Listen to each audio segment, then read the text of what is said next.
যত সম্পদ আছে সমস্ত সম্পদের মধ্যে শ্রেষ্ঠ সম্পদ হচ্ছে নেককার স্ত্রী। কারণ স্ত্রী যদি ভালো হয় কুঁড়ে ঘরের মধ্যে পড়েও জান্নাতি সুখ পাওয়া যায়। কারো স্ত্রী যদি ভালো হয় কুঁড়ে ঘরের মধ্যে জান্নাতি সুখ পাওয়া যায়। কারো স্ত্রী যদি ভালো হয় অর্থ সম্পদের মধ্যেও কিন্তু ভালোবাসা সুখ শান্তি পাওয়া যায়, ঠিক না? স্ত্রী যদি ভালো হয় অনেক দামি দামি কাপড় লাগে না, দামি দামি পোশাক, দামি দামি বাড়ি লাগে না, অল্প কিছুর মধ্যেই কিন্তু শান্তি পাওয়া।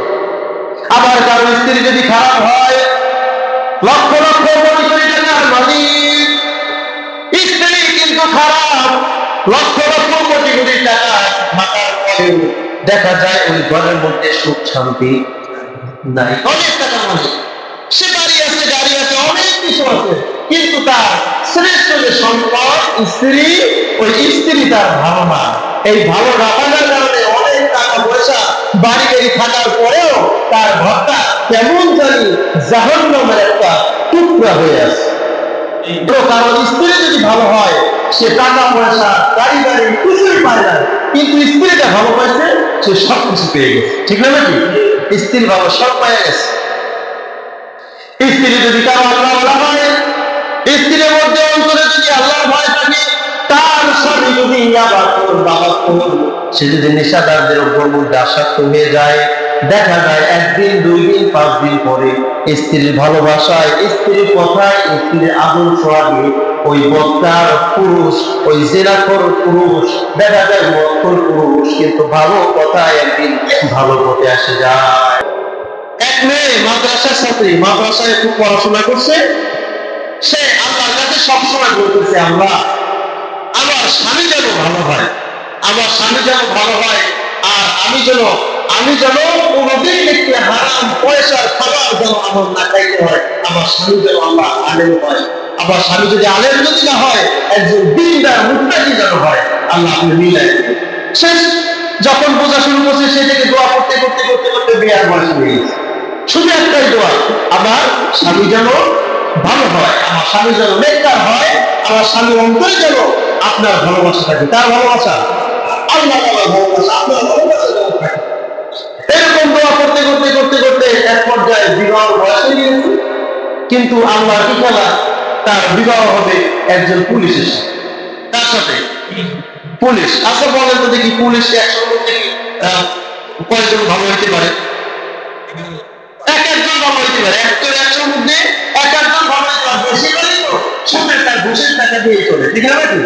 বেশিরভাগই এরকম। যখনই শুনছে যে আমার কথা হইতেছে পুলিশের সাথে, তখন তো খুব কান্না দেয়, কিন্তু কান্নাকাটি করে কোনো কাজ হয় নাই, কারণ মুরব্বীরা তো দিতেছে, কোনো কাজ হয় নাই, বিবাহ হয়ে গেছে।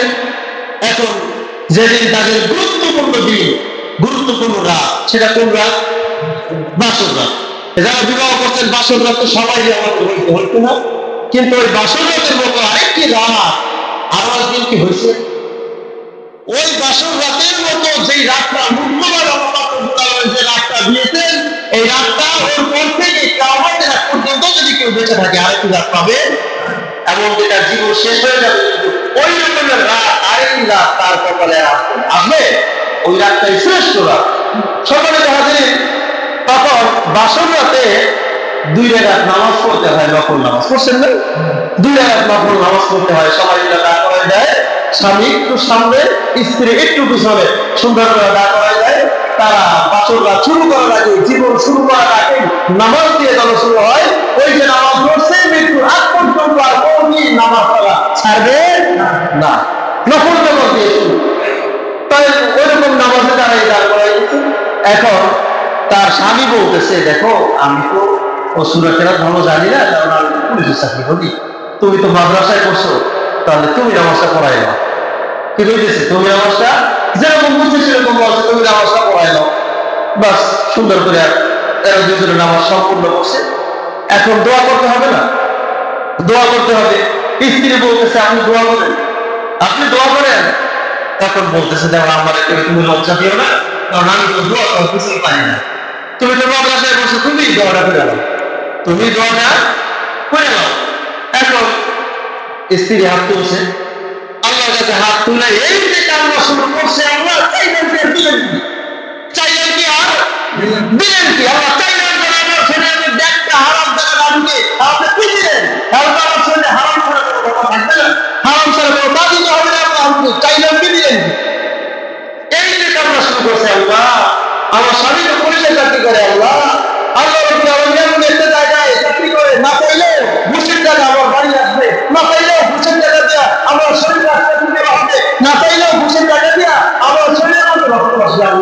আমি চাইলাম কি দিলেন কি আল্লাহ, আপনি আমার ঘুষের টাকা খাওয়ায় না, আল্লাহ আপনি আমার সুদের টাকা খাওয়ায় না।